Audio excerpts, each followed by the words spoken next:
Hi, I'm Mia, 30 years old, trying to keep my life balanced amidst the family chaos. Growing up, I always felt like the backdrop in a play where my sister, Sophia, took center stage. Our mom has a way of making everything feel like an audition for her approval. And let's just say Sophia always got the lead role. It's not Sophia's fault, though. She's been going through a tough time after her divorce. But somehow, mom uses this as a reason to put more pressure on me.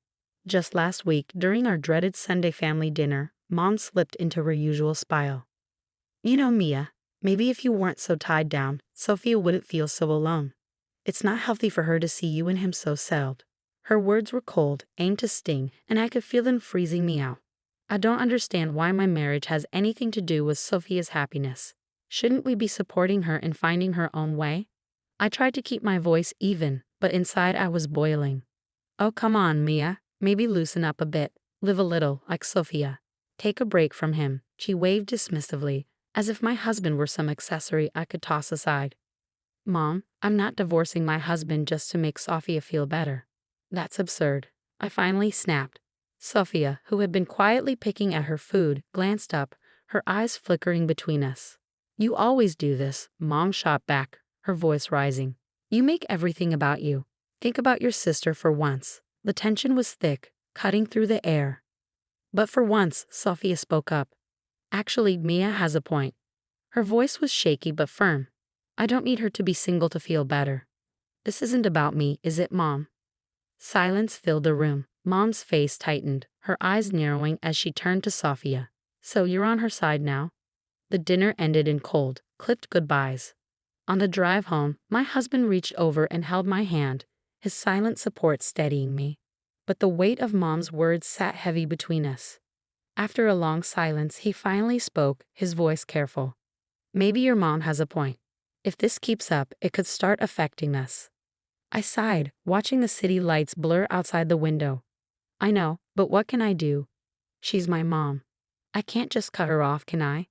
He didn't answer, and we spent the rest of the drive lost in our own thoughts. The week after that disastrous dinner, tension was building like a storm. My phone buzzed incessantly with texts from Mom, each one more insidious than the last. Just heard from Janice, from book club. She saw him with someone at the cafe. They seemed close, too close. Thought you should know. I stared at the screen, disbelief turning into frustration. It was ludicrous, but the seed was planted, and that's all she needed. I needed answers, face to face. When I walked into Mom's house later that day, the air was thick with the scent of her rose candles, an ironic attempt at peace. She was in the kitchen, humming a tune, pretending nothing was wrong. Mom, we need to talk. My voice was firm. She turned, her face a picture of practiced concern. What's wrong, dear? Don't play dumb. The messages about my husband. Why are you spreading lies? Her response was cool, detached. I'm just looking out for you, Mia. People talk. I thought you should know. And you believe them without asking me? Without proof? You're trying to stir up trouble. My pulse quickened with anger. Trouble? No, I'm saving you from it. Maybe you're too close to see what's really going on. Just then, Sophia walked in, catching the end of our argument. What's going on? Mom's been spreading rumors that my husband's cheating based on some cafe gossip. I explained, barely containing my frustration. Sophia looked between us torn. Mom, why would you do that? If there's nothing to it, no harm done, right? But if there is, wouldn't you want to know? Mom's voice was the epitome of evasion. By breaking up her marriage over rumors? Sophia's voice rose in rare defiance. Is that how we handle things now? Mom played her victim card. I'm being attacked here for caring, for loving my daughters enough to make sure they aren't being deceived. How is that wrong? I grabbed my phone, my resolve hardening. This isn't love, Mom. It's control, and I'm not standing for it anymore. Sophia and I left together, the divide Mom tried to create between us now a bridge. As we stepped outside, the cool evening air chilled our heated faces. I'm sorry, Mia, Sophia said quietly, for not seeing it sooner. For everything. It's not your fault. We're in this together now, right? I squeezed her hand, a simple gesture filled with unspoken promises. The family reunion was supposed to be a celebration, a festive gathering at our ancestral home.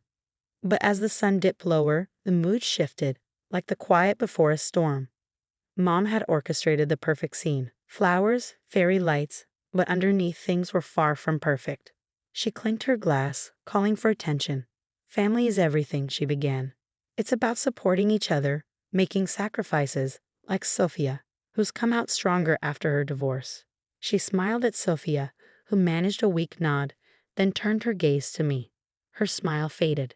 And then there's Mia, so settled in her little world she can't see beyond it. The murmurs grew louder, judgmental. I could feel every eye on me, the scrutiny like pinpricks on my skin. Really, Mom? Is this necessary? I said, my voice steady. Despite the turmoil raging inside her, Mom ignored me and pressed on. Imagine a world where we all just thought about our own happiness, no care for how it affects others. Mia could learn a lot from Sophia's courage, don't you think? Mom, stop. That's enough. Sophia's voice cut through the air, sharper than I'd ever heard it. The crowd gasped, stunned. Mom looked caught off guard, her well-rehearsed script suddenly disrupted. Why are you doing this? Sophia continued, stepping closer to me, forming an unspoken barrier between us and Mom. Why can't you just be happy for Mia? She's not living her life at anyone's expense. She's been supporting me more than anyone. Mom quickly recovered, her voice cold and calculated. So you think undermining me changes the truth? Mia is selfish, and you, Sophia, are blinded by sisterly love. I'm not blind, Mom. I see perfectly well, Sophia shot back, her usual calm replaced by a fierce defiance. It's cruel to use a family gathering to air your biased grievances. The family around us began murmuring, tension palpable as people chose sides. Mom raised her hands in a gesture of supposed peace. You're both my daughters, and I love you. But sometimes love means telling hard truths. Mia, you need to think about more than just yourself and your perfect little marriage. I looked around at the faces in the room, seeing confusion and concern mirrored in their eyes. My heart pounded with a mix of anger and an overwhelming need to defend my peace. Hard truths. No, Mom, you're using your toxic assumptions and calling it love. This is manipulation, not concern, I said, my voice stronger than I expected. I won't let you tear down my life because you're unhappy with the way I live it. Silence followed. It was heavy, charged, as everyone processed what had just happened. Sophia squeezed my hand, whispering, We'll handle this together. As conversations cautiously resumed around us, I knew what I had to do. This wasn't just about defending my choices anymore. It was about protecting my mental health and my marriage. A drastic change was necessary, and with Sophia by my side, I felt the strength to finally follow through. The days after the reunion were a whirlwind of whispered phone calls and quiet meetings between Sophia and me, united in our determination. We meticulously crafted a plan to reveal the truth about Mom's manipulations to the family. She always talks differently when she thinks no one else is listening, Sophia noted one evening as we sat with notes scattered across the table. Exactly, I replied, tapping my pen against my notebook. We need to catch her in the act. Show everyone the real Mom, the one we deal with behind closed doors. Sophia's eyes brightened as she scanned her laptop. What if we use a voice-activated recorder? We could hide it during your next one-on-one with her. I smiled. Perfect. She's invited me for tea on Saturday, thinking it's to mend fences. Little does she know. Saturday arrived, and with it, a knot of nerves in my stomach. The recorder was hidden in my purse, discreetly positioned to capture every word. Mom greeted me with her usual tight smile and ushered me into the kitchen. As we sat down with tea between us, she didn't waste any time. Mia, darling, I've been thinking about our little discussion at the reunion. I want to help you understand where I'm coming from. I nodded, my heart racing, knowing every word was being recorded. Go on.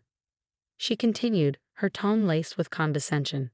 Sophia needs us now more than ever, and your stubborn independence could set a bad example. I'm only trying to look out for the family. And by looking out, you be trying to control my life, telling me how to be a wife. I kept my voice calm, steering her towards revealing more. It's not just about you, Mia. Sometimes we have to make sacrifices for the greater good. If that means adjusting your life, so be it.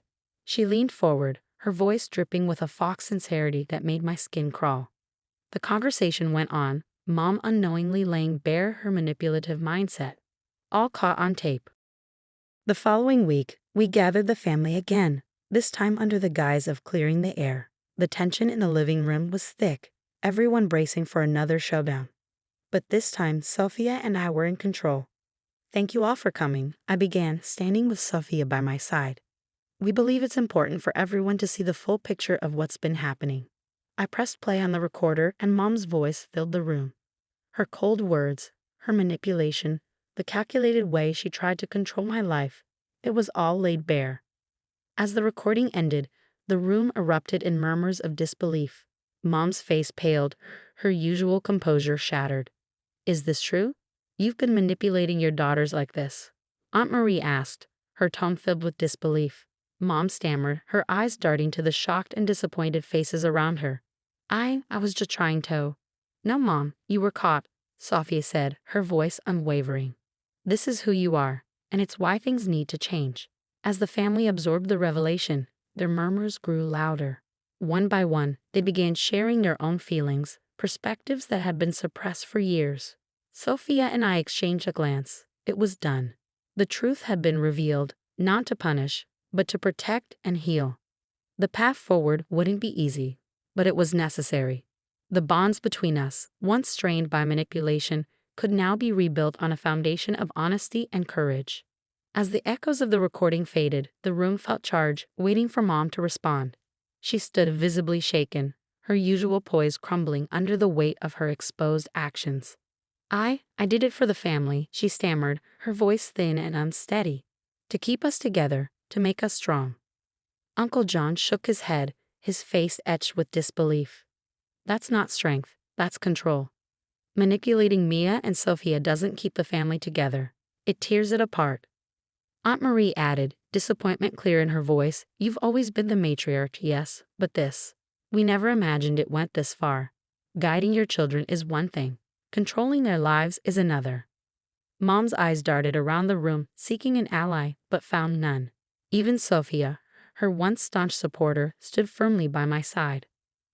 "Mom, we needed you to be our support, not our puppeteer," Sophia said, her voice steady and resolute.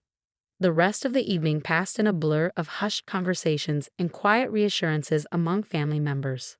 All except for Mom, who sat isolated, the weight of her actions settling heavily around her. In the weeks that followed, the family dynamic shifted dramatically. Invitations to Mom were polite but distant, and her once central role in family decisions faded. She was invited out of courtesy, not desire, her influence now reduced to mere formality. During this time, Sophia and I grew closer, rebuilding the relationship that Mom had almost destroyed. We spent hours sharing our thoughts, fears, and hopes for the future, laying the groundwork for a bond no longer defined by rivalry or manipulation. One evening, as my husband and I hosted a small dinner with Sophia, he raised his glass, a light smile on his face.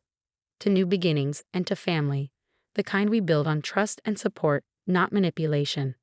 "I'll drink to that," I said, clinking glasses with him, then with Sophia. "We've been through a storm, but we're here, stronger and together." Sophia nodded, the candlelight reflecting in her eyes. "It's strange how things turned out, but I'm grateful. We could have lost so much more if not for the truth." As the night wore on, we talked about healing, not just for ourselves, but for Mom too, if she ever sought it sincerely. For now, though, it was about us, about setting the foundation for a future where manipulation held no sway. The ordeal had not only mended my relationship with Sophia, but also strengthened my marriage. My husband and I understood each other better now, our commitment deepened by the challenges we had faced together. We had weathered the storm and emerged with a resilience and clarity that bound us even closer.